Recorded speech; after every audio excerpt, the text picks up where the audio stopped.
Assalamualaikum Ustaz. Waalaikumsalam warahmatullahi wabarakatuh. Masya Allah, rezeki. Alhamdulillah Ustaz. Apa kabar? Alhamdulillah. Sehat. Duduk, ambil kursi. Iya Ustaz. Alhamdulillah, Masya Allah. Terima kasih Ustaz. Iya, duduk sama duduk. Gimana, sehat? Alhamdulillah Ustaz. Iya, katanya siapa putrinya sakit kemarin? Putra Ustaz, putra. Oh, putra. Iya. Siapa yang kasih info putri? Salah berarti iya, saya. Ustaz. Mohon maaf ya. Ya salah Iya. informasi. Berarti putra. Putra Ustaz. Putra. Siapa namanya? Namanya Nuh. Nuh, Masya Allah. Jadi tafaulnya ke Nabi Nuh alaihissalam. Mudah-mudahan. Sabar, soleh, baik ya. Amin. Baik, tapi sudah sehat lagi. Sudah sehat, sisa-sisa dikit lah pelunya. Iya, mudah-mudahan orang tuanya juga sabar ya. Amin. Ikhlas, di bekerja, di rumah, insya Allah berkah. Amin. Ya. Gimana? Ada info Iya, apa? Ini ada yang mengganjal Ustaz, kemarin lihat video di YouTube. Iya, jadi ada agak viral lah ini videonya. Video tentang kajian akhir zaman Ustaz. Lagi rame akhir zaman. Kenapa begitu. banyak viral akhir zaman? Iya. Jadi ada video viral akhir zaman yang bikin Rozki ini tuh tentang ini Ustaz, tentang bahwa ada di akhir zaman itu bahwa ada kebolehan setiap laki-laki menikahi 50 perempuan Ustaz. Itu kan infonya sangat mengagetkan. Laki-laki iya. boleh menikah dengan 50 perempuan. Itu ceramah atau informasi atau apa?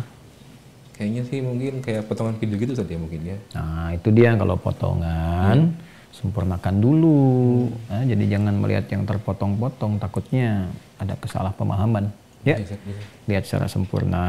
Apakah nanti menyimaknya kurang tuntas? Mungkin Rozki kurang tuntas menyimaknya. Cek dulu ke sumber aslinya, dilihat ya. Nah kalau misalnya sudah ditemukan sumber asli, diamati. Ya, kalau benar misalnya menyampaikan seperti itu, ya berhusnudzon dulu, mungkin bacanya kecepatan atau nggak sempurna misalnya melihat karena ada kegiatan-kegiatan lain juga gitu ya. Jadi kita kemudian kembalikan kepada pakem yang standar, yang kebenarannya sudah disepakati, sudah menjadi ijma. Nah, kalau itu mencakup bagian-bagian yang sudah standar, pakemnya sudah terukur, nggak berubah dalam setiap perubahan-perubahan masa. Nanti ada yang akidah sifatnya kan, misalnya di akidah itu sudah ijma, sudah nasnya sudah sharih di Al-Quran, di hadis juga ada tentang keesaan Allah. Qul huwallahu ahad. Jadi setiap masa pun sampai kehidupan berakhir, sampai akhir zaman tetap ahad. Nggak bisa jadi semua agama sama gitu kan. Nah, misalnya ada Tuhan bisa berbeda, enggak. Tetap satu ya satu, itu ijma di akidah. Nanti ada di ibadah seperti sholat. Sholat yang pokok 5 waktu. Subuh sampai kiamat, sampai selesai pun kehidupan tetap 2 rakaat. Ya, nggak bisa misalnya ada orang ingin tobat jadi 3 rakaat, tidak, tetap 2 ya. Ada di muamalah, muamalahnya nanti ada yang gabungan dengan akidah lagi, ada gabungan lagi dengan ibadah, sebagai ibadah kepada Allah untuk mendekatkan diri kepada Allah, diikat, Qurannya ada, hadisnya ada, terus dipraktikkan dalam lingkup kehidupan muamalah. Itu seperti nikah. Nah itu sudah pakem kebolehan menikah itu antara laki-laki dengan perempuan, itu pertama dulu. Jadi nggak laki-laki dengan laki-laki, perempuan dengan perempuan. Jelas ya? Nah yang bolehnya pun jumlah dibatasi. Ya, jadi nanti ada 1 laki-laki dengan 1 perempuan. Sekalipun ada kondisi tertentu, ya kan, yang menjadikan dengan kondisi ini laki-laki diperkenankan menikahi lebih daripada 1 perempuan, itu batasannya 4. Jelas dalilnya sahih dalam Al-Quran di surah An-Nisa itu, ayat yang ketiga itu. Fankihu ma taba lakum minan nisa mathna wa thulatha wa ruba'. Jadi yang diperkenankan itu lebih daripada 1, batasannya sampai 4, 2, 3 sampai 4. Nah itu sudah ijma ulama. Itu pun ketentuannya sangat detail sekali. Ya, jadi kriterianya ketat. Ya, kalau ada kondisi seperti ini, seperti ini, seperti ini, dan itu pun syarat adilnya itu mengikat. Adil yang diikhtiarkan semaksimal yang bisa dilakukan kepada 4 istri yang dinikahi itu. Ada kualifikasinya, tapi sepakat batasnya berapa? 4. Jadi dari mulai kemudian syariat itu dilekatkan pada Rasulullah, kan beliau itu penutup para nabi, ya kan, beliau nabi akhir zaman tuh, penutup para nabi kan. Jadi begitu risalah diberikan, kemudian Allah juga sudah menjelaskan, iqtarabatis sa'atu wansyaqqal qamar. Kiamat sudah semakin mendekat, rembulan sudah mulai terbelah. Itu kan membelahnya rembulan di antara tanda mukjizat Nabi Muhammad SAW akhir zaman, kan? Iqtarabatis sa'ah, waktu kiamat sudah semakin mendekat. Nah, jadi kita tuh umat akhir zaman. Jadi Razki karyawan akhir zaman. Saya ustadz yang bertugas di akhir zaman, ulama akhir zaman. Nah, jadi kalau terkait 1, kemudian menikah dengan 4 itu standar dalam syariat. Dan nasnya sharih di Al-Quran jelas. Kan di hadis sangat detail dan jadi ijma di kalangan ulama. Ya, jadi itu yang pokok dulu. Jadi kalau dikatakan boleh 1 menikahi 50, itu harus dicek lagi. Mungkin yang dimaksudkan adalah kejadian-kejadian akhir zaman saat ilmu mulai terangkat. Ya, jadi tadi pakem yang standar itu yang menguasainya, ulamanya sudah pada meninggal, kan pada akhir zaman diantaranya ilmu dicabut dengan diwafatkannya para ulama, biqabdil ulama. Jadi di hadis sahih nanti para ulama wafat satu persatu, yang pakar di bidang tafsir, Quran, hadis, fikih, usul fikih, ya, dan turunan-turunan yang lainnya, satu-satu meninggal dunia, pakarnya hilang, yang menguasainya sudah mulai menipis sampai hilang betul, sehingga ilmunya terangkat gitu ya. Tiada menyebar di masyarakat. Nah, standar yang menjaga moral ini karena sudah tidak ada, menyebarlah kemudian ketidaktahuan, ya kan? Kebodohan mulai menyebar, tidak tahu, sehingga standar-standar moralitas kebenaran, kemuliaan, kebaikan, kemudian ibadah yang baik kepada Allah itu sudah mulai bergeser. Makanya di hadis lain nanti insan-insan yang baik, yang beriman itu meninggal. Ya, adanya hawa dingin ditiupkan yang sejuk, kemudian dengan itu menjadikan setiap insan beriman meninggal. Ya, jadi itu tanda terakhir nanti mau mendekat ke akhir zaman sebelum peristiwa besar. Ya, jadilah muncullah kemudian orang-orang yang tidak kenal kebenaran, kebaikan karena meninggal ini satu-satu yang tadi itu. Menyebarlah kemudian peristiwa-peristiwa yang tidak bagus, moral sudah mulai bergeser. Ya. Mau tahu detailnya nggak? Detailnya gini deh. Ini kitab tafsir saya ngaji ke hadis aja ya. Razki ke sana tuh, coba ambil kitab Sahih Al-Bukhari dengan Sahih Muslim. Oh iya. Yang tanpa syarah aja, yang sebelah kanan bawah tuh, kanan bawah di tengah. Ya, 2 itu.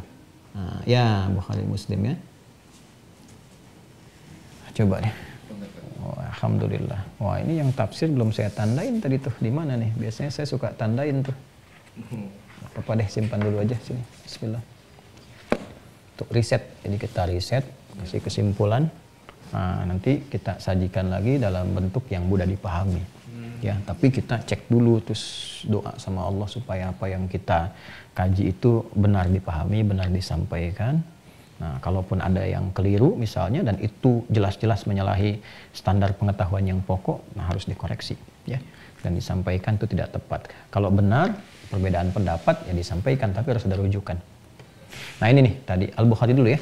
Nah, adabnya begini Al-Bukhari. Ini lebih tebal nih Al-Bukhari ini ya. Jadi di sini ada 97 topik. Nah, ini gurunya Imam Muslim nih. Ya, hidup di masa yang sama, ini gurunya, ini muridnya. Ini 97 topik. Disebut jami' ya, karena menghimpun banyak topik di dalamnya. 97 ini sebetulnya kurikulum kehidupan. Dari kitab Badul Wahyi, kitabul Iman, terus nanti ya ada topik-topik tertentu. Razki juga kalau mau jadi pebisnis nih bisa keluarkan kitabul Buyu', kan? Nah, kalau ada yang di kedokteran nanti ada kitabul Tibbi dan seterusnya. Nah, yang tadi kita bahas itu ada di kitabul Ilmi insyaallah karena kita sudah pernah ngaji juga tuh. Ya, sudah kita bahas. Topik ketiga ya, kalau saya nggak clear topik ketiga tuh subtopik 21 ya kalau nggak salah. Topik ketiga ini nih. Kitabul Ilmi, ini betul ya kitabul Ilmi ya. Nah, cuman subtopiknya 21. Kalau nggak salah hadis 81 ya. 81 itu berarti kiri bawah nih. Hadis 81 subtopik 21. Coba Rozki cek. Nah, ini kan, betul kan? Nih, ini namanya subtopiknya nih. Jadi ini topik besarnya, topik ketiga, disebutnya kitab nih. Jadi dalam kitab ada kitab lagi. Topiknya, ini subtopik 21. Ya, nah ini kalau kita bacakan cepat aja ya. Bab raf'il ilmi wa dhuhuril jahli. Bab subtopik tentang diangkatnya pengetahuan.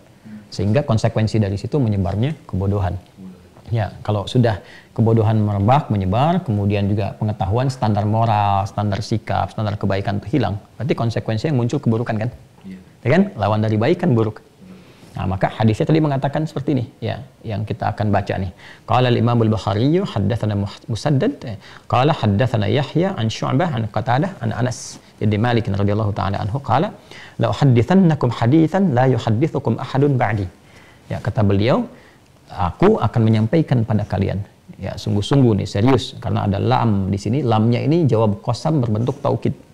Ya, qasam itu sumpah. Jadi ada kalimat yang mahdhuf, yang tidak disebutkan, tapi ditandai dengan huruf lam. Ya, asalnya, wallahi la uhaddithannakum. Ya, demi Allah. Ini kalau sudah demi Allah, sumpah, serius kan? Sungguh-sungguh. Ya, aku akan sampaikan kepada kalian satu hadis yang boleh jadi nggak ada yang menyampaikan lagi setelah aku.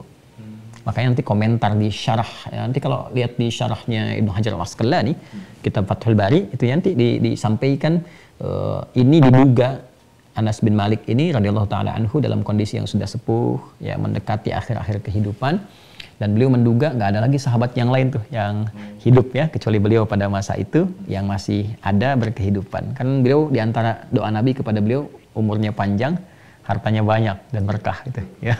Mau nggak begitu tuh? Iya. Nah, jadi kata beliau, sami'tu Rasulullah sallallahu alaihi wasallam yaqul, saya pernah mendengar Rasulullah sallallahu alaihi wasallam bersabda, min asyratis saati, di antara tanda-tanda yang mendekatkan kepada kiamat. Ya, jadi nanti akhir zaman itu kan dibagi 3 kajiannya. Ya, di pembuka akhir zaman itu di pembukanya dengan diutusnya Rasulullah sallallahu alaihi wasallam. Kemudian di pertengahannya nanti yang mengantarkan pada bagian akhir, dan nanti akhir zamannya. Ya, di akhir kehidupannya, mendekat kepada kiamat. Nah, ini mendekat kepada kiamatnya akan terjadi salah satunya ini. Ya kan? Nah, apa itu? An yaqillal ilmu. Ilmu mulai sedikit, ya, terus hilang. Makanya subtopiknya itu raf'il ilmi, diangkatnya pengetahuan. Tadi dengan wafatnya ulama, jadi penjaga standar moral, penjaga standar kebaikan, itu kan informasi-informasi yang benar, itu meninggal dunia.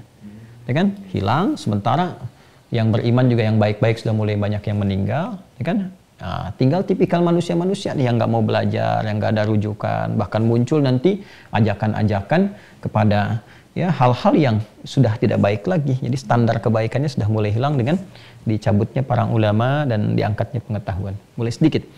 Sehingga konsekuensinya wa yadhharul jahlu, kebodohan mulai merebak. Ya, kalau banyak yang sudah tidak baik lagi, ilmunya sudah terangkat, berarti kan standar berperilaku nggak ada ilmu, nggak ada ukuran kan? Otomatis keburukan mulai menyebar. Nah, karena itu di sini diteruskan, wa yadhharuz zina. Nah, zina itu sudah mulai banyak menyebar, muncul di mana-mana. Bahkan nanti ada satu hadis juga memberikan kesan yang kita mesti waspada gitu ya, dan berdoa kepada Allah nggak ada dalam kondisi itu. Itu zina tuh sudah nggak lihat tempat, sampai di pinggir-pinggir jalan itu enak saja dilakukan. Ya, udah lebih daripada binatang, ya kan? Kalau binatang kan nggak punya akal. Iya. Manusia punya akal. Nah, binatang di pinggir jalan dimanapun karena nggak ada akalnya. Ada nafsunya aja, manusia ada akalnya, maka lebih daripada binatang. Itu yang disebut di Quran surah 7 ayat 179 itu. Ulaika kal an'ami bal hum adall. Mereka itu mirip binatang, bahkan lebih daripada binatang. Kan? Nah, kemudian ya ini yang terkait dengan apa yang Rozki mungkin tanyakan. Wa takfuran nisa'u wa yaqillar rijalu hatta yakuna li 50 mar'atan al-qayyimul wahid. Tuh. Yang menarik ini perempuan nanti makin banyak. Nah, yang laki-lakinya sedikit. Nah, jadi mendekati akhir zaman itu makin banyak perempuan, laki-laki makin sedikit. Sampai-sampai perbandingan antara laki-laki dengan perempuan itu 50:1. Nah, ini dapat ya. Jadi 1:50 itu nanti pemaknaannya apa nih Al-Qayyim di sini? 1:50 itu apakah 1 menikahi 50? Apa 1 menanggung yang 50, ya kan? Atau yang 1 ini memperhatikan 50 orang gitu, ya. Nah, ini nih yang kita akan turunkan, ya, tentang keterangannya. Jadi di sini ingin diterangkan dulu tentang tanda akhir zaman, bahwa banyak keburukan tersebar, orang-orang baik banyak meninggal, ulama-ulama sudah pada wafat, zina banyak menyebar, perempuan jadi banyak, laki-laki sedikit. Nah, apa yang menyebabkan perempuan jadi banyak, laki-laki sedikit? Jadi dijawab nanti di hadis Muslim. Ya, tadi saya minta hadis Muslimnya dimunculkan. Ini kan Kitabul Ilmi ya. Nomor 3 nih. Yang di sini nomor 47.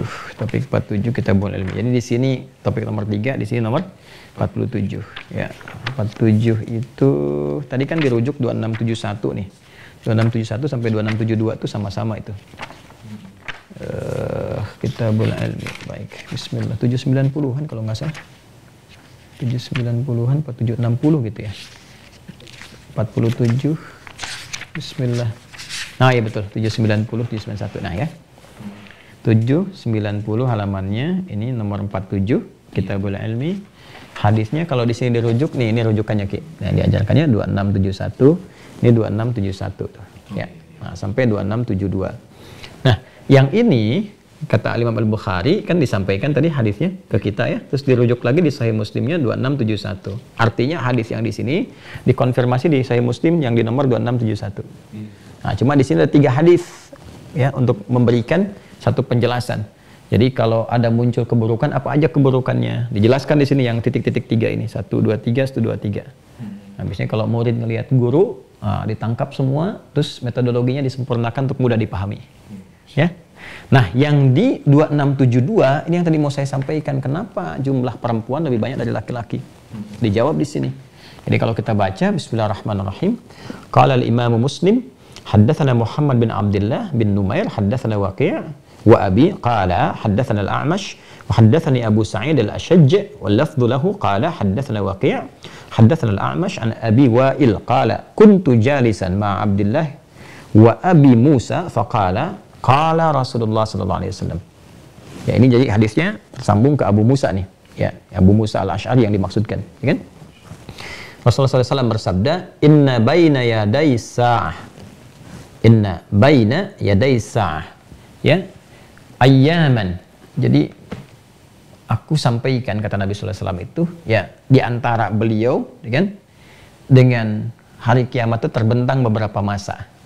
Jadi ayam itu bisa diartikan hari, detil-detil hari, atau diartikan masa. Jadi ada beberapa masa ke depan. Ini mengonfirmasi bahwa beliau itu adalah pembuka, gerbang pembukanya di akhir zaman, akhir kehidupan. Seperti yang tadi saya sampaikan di awal.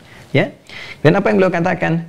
Yurfa'u fihal ilmu. Kalau sudah tiba nanti di masa-masa itu, ya, jadi antara batas Nabi, pembuka, kemudian pertengahan, masuk mau ke akhirnya, akan terjadi peristiwa-peristiwa yang diantaranya disebutkan tadi, ya. Yurfa'u fihal ilmu, ilmu diangkat. Kemudian wa yanzilu fihal jahlu, kebodohan mulai marak menyebar. Wa yakthuru fihal harju, wal harju al qatlu. Nah, ini yang dimaksudkan. Maka karena maaf ya, kekacauan itu terjadi. Yang mabuk kan tadi disebutkan zina, yang mabuk, yang macam-macam. Kalau orang mabuk kan nggak sadar. Banyaknya melakukan tindakan-tindakan yang bodoh, yang nekat, yang dimungkinkan terjadi banyak kekacauan. Sehingga kata Nabi, dari kekacauan itu muncul banyak peperangan. Biasanya kalau yang banyak berperang siapa? Laki-laki, perempuan? Laki-laki. Karena laki-lakinya banyak berperang, banyak yang meninggal kan? Nah, maka di sini dijelaskan, hadis ini mengonfirmasi laki-lakinya banyak berperang, banyak fitnah menyebar, banyak yang meninggal. Tersisalah kemudian jumlah perempuan lebih banyak dibandingkan laki-laki. Sampai komposisinya itu perbandingannya 1:50. Paham nggak? Paham. Nah, 1:50 ini nanti disebutkan dengan kata qayyim. Qayyim di situ apa? Nah, ini yang harus diperjelas. Jadi ada qawwam, ada qayyim, itu beda. Ya, beda. Ya, jadi di Al-Quran itu kalau babnya terkait dengan perhatian, perlindungan, kan, kepada perempuan dalam konteks bahkan kehidupan rumah tangga itu biasanya digunakan qawwam. Ya, makanya di Quran surah keempat An-Nisa ayat 34 Allah menyampaikannya ar-rijalu qawwamuna 'alan nisa, bukan qayyimuna.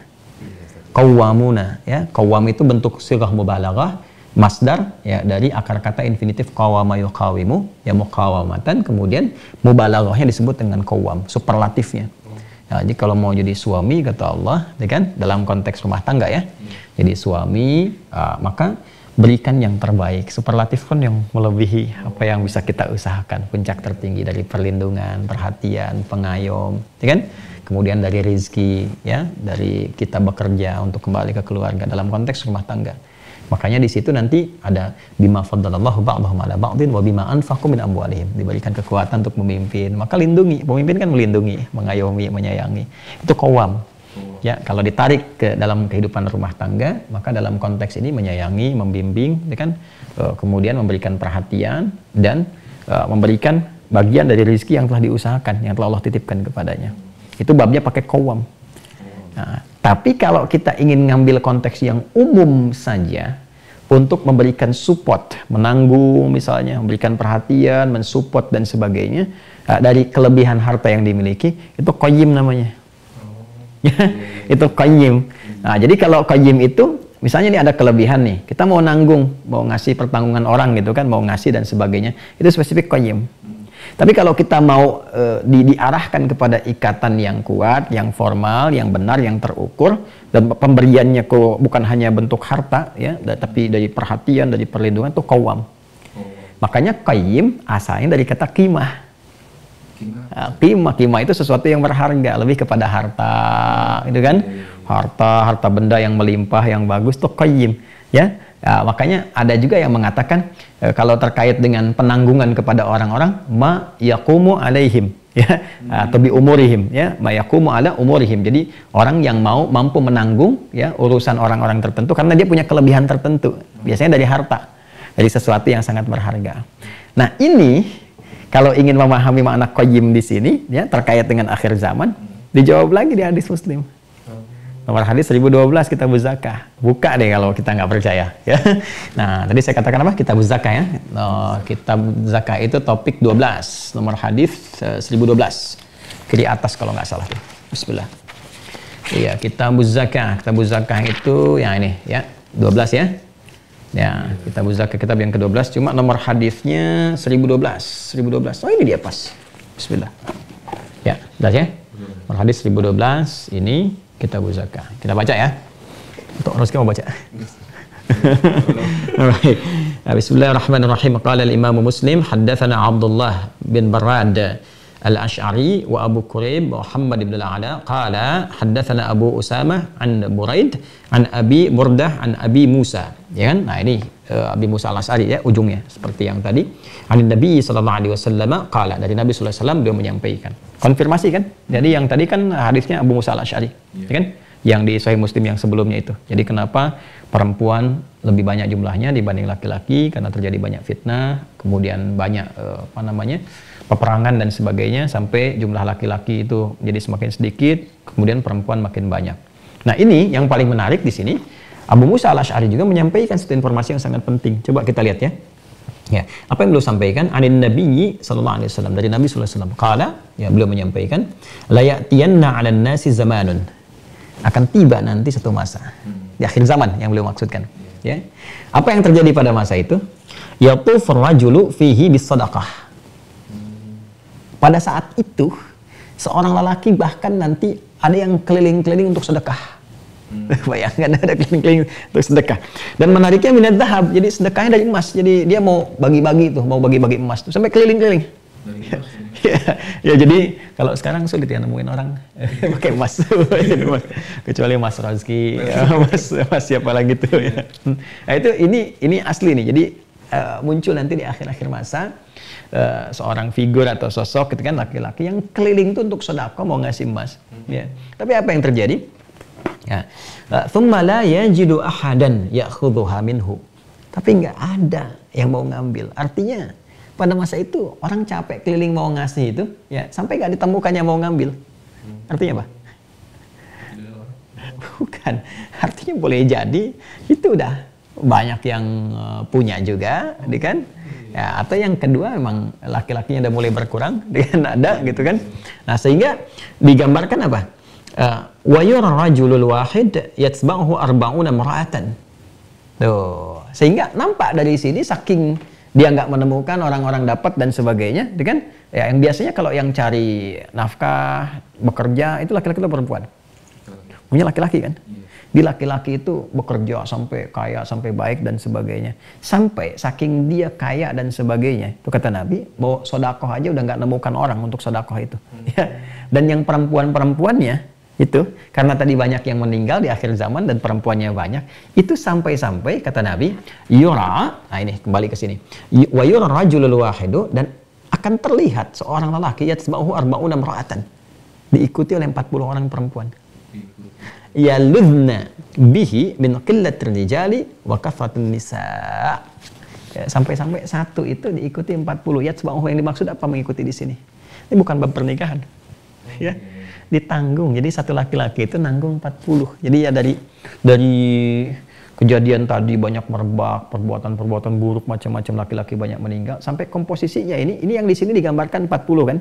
Di hadis lain digambarkan 50. Makanya ada yang mengartikan banyak. Ya, jadi 40, 50 itu ada yang mengartikan bilangan banyak. Seperti Raski pusing 7 keliling. Apakah 7 keliling dari Senayan muter-muter pusing jadi pusing? Tidak, maksudnya banyak laki-laki nanti menanggung yang perempuan. Ya, dengan komposisi yang perbandingannya tinggi itu, yang laki-laki banyak menanggung. Nah, yang menanggungnya di sini itu nggak disebutkan dengan qawwam, tapi qayyim. Ya kan? Nah, sehingga kata qayyim di sini ulama banyak yang mengartikannya apa? Menanggung, memberikan santunan, mungkin nanti saudarinya, ada saudaranya. Kalau dia insan beriman, ya insannya berimannya tetap menikahi 4 maksimal. Selebihnya siapa? Mungkin saudarinya, kerabatnya, tetangga dan sebagainya. Itu makanya menggunakan qayyim bukan qawwam. Jelas ya? Jelas ya? Jadi nggak ada yang bertentangan antara Quran dengan hadis. Lafadznya juga nggak sama. Di Quran qawwamuna, jamak dari kata qawwam. Di hadis qayyim. Untuk memberikan penegasan bahwa yang disampaikan ini dia punya kelebihan qimah. Tadi yang saya katakan. Hartanya lebih gitu. Ya, di hartanya makin banyak, berkembang. Sementara untuk sedekah ini udah nggak ditemukan banyak orang. Jadi dia, karena laki-laki itu udah nanggung setiap laki-laki 40. Ya, bahasa bebasnya gini deh. Setiap laki-laki itu saking kayanya, banyak harta dan sebagainya, sampai dia bisa menanggung 40 orang. Untuk sedekah itu udah nggak ada lagi. Makanya babnya di sini disebutkan babut targhib fi shadaqah qabla an la yujad man yaqbaluha. Ya, bab motivasi untuk banyak bersedekah sebelum tiba masa udah nggak ada lagi yang mau ngambil sedekah itu. Ya, banyak orang meninggal, yang laki-laki kaya menanggung yang perempuan 40, setiap laki-laki bisa nanggung 40. Jadi begitu keliling diikuti 40 ini untuk sedekah, kan? Udah nggak ada lagi yang mau disedekahi. Setiap laki-laki yang jalan itu diikuti 40, maksudnya dia udah nanggung 40 ini. Paham ya? Jelas. Nah, ini yang dimaksudkan, jadi 1 banding 50, 1 banding 40 itu lebih kepada menanggung, ya, kemudian menjaga dalam konteks memberikan bantuan, materi dan sebagainya. Bisa jadi keluarganya, kerabatnya, tetangganya. Kalaupun dia insan beriman tetap menikah batasannya 4. Ya. Ada juga yang menafsirkan di sini, semacam kalau kita lihat di syarahnya Ibnu Hajar Al-Asqalani yang Fathul Bari. Harus diambil ya di sana ya. Fathul Bari. Yang terjemahannya deh biar Rosi bisa baca. Kan ada yang syarahnya itu. Ambil aja yang kuning terjemahan, satu lagi yang Arab. Coba diambil dua-duanya. Nah, ya, jilid Kitabul Ilmi, cek dulu. Kitabul Ilmi jilid yang kedua, yang kuningnya. Ya, itu ambil nggak apa-apa, yang ya itu nggak apa-apa. Kalau belum tahu Arabnya nggak apa-apa, yang ini. Oke.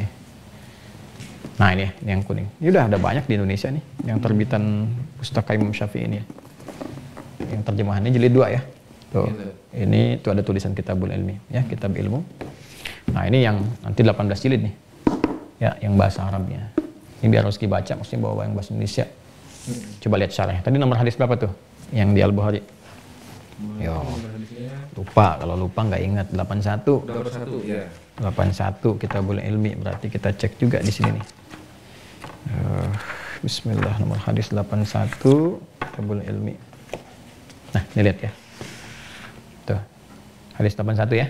Sama kan dengan yang di sini tadi yang kita baca ini. Tuh, ininya juga sama. Wa yaqilar rijal hatta yakuna li 50 mar'atan wa qayyim al-wahid. Ya kan? Coba Raski baca di sini. Nih, kalau saya ingin tunjukkan makna qayyimul wahid itu apa. Nih, coba baca deh. Nih, dari sini ya. Sampai dengan ke sini, sampai akhir, coba baca. Ya, boleh baca aja.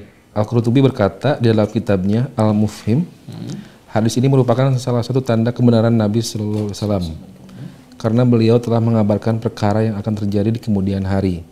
Dan ternyata memang nyata terjadi. Baik. Terutama pada zaman sekarang ini. Nah, artinya di era beliau saja beliau sudah melihat yang mabuk sudah mulai banyak, zina sudah mulai tampak, tapi kadarnya nanti akan lebih naik nih sampai mendekati ke akhir zaman.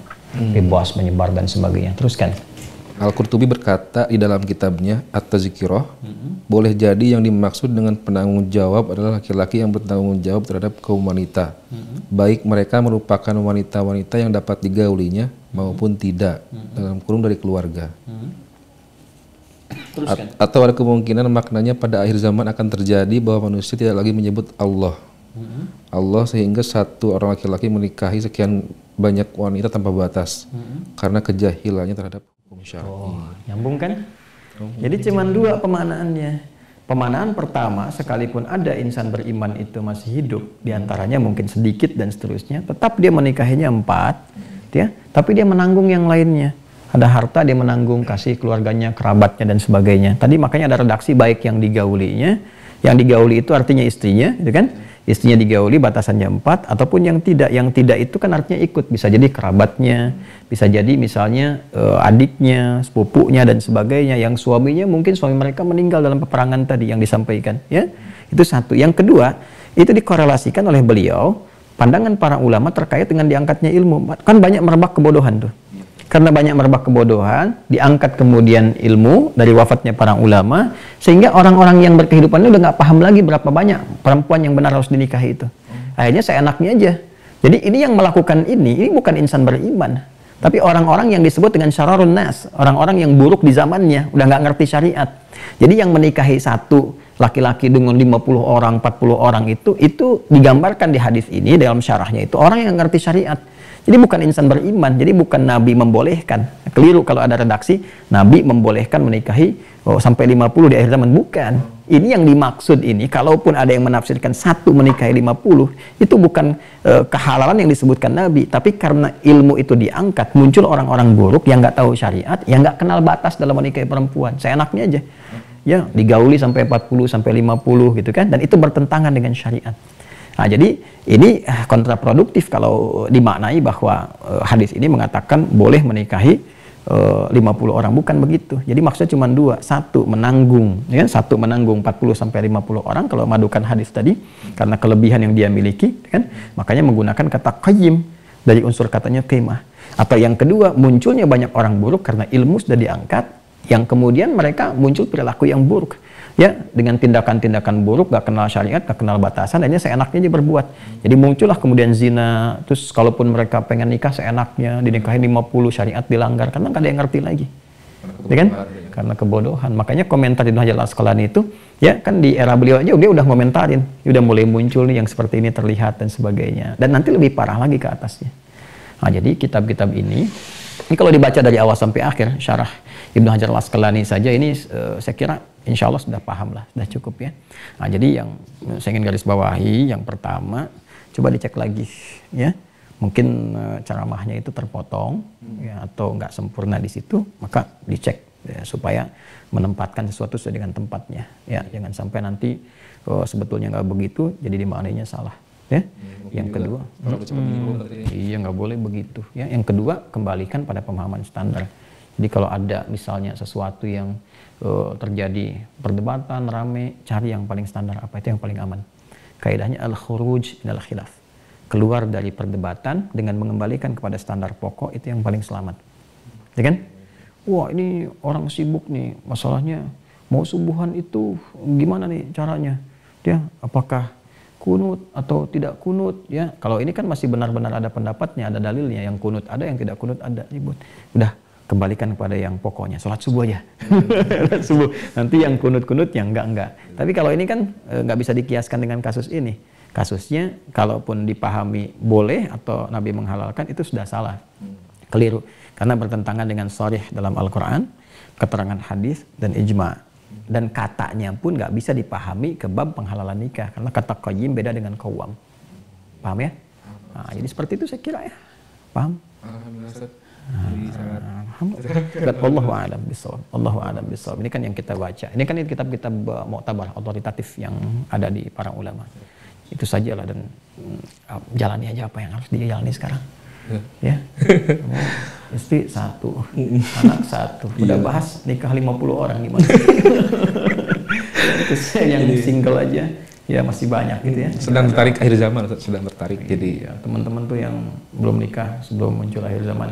Iya ya, betul kan. Ya dalam 2 hari itu pada nikah. Iya. Gitu ya. Iya, cukup. Alhamdulillah. Ya. Alhamdulillah. Baik ya, saya mau teruskan lagi. Dari mana ini? Iya. Jazakallah. Baik ya. Halo Ustaz. Syukur. Assalamualaikum Ustaz. Jangan assalamualaikum aja, kembali lagi kitabnya. Oh iya. Ya, supaya nanti ngaji balik lagi. Ini saja. Kasih ya. Iya. Jazakallah khair.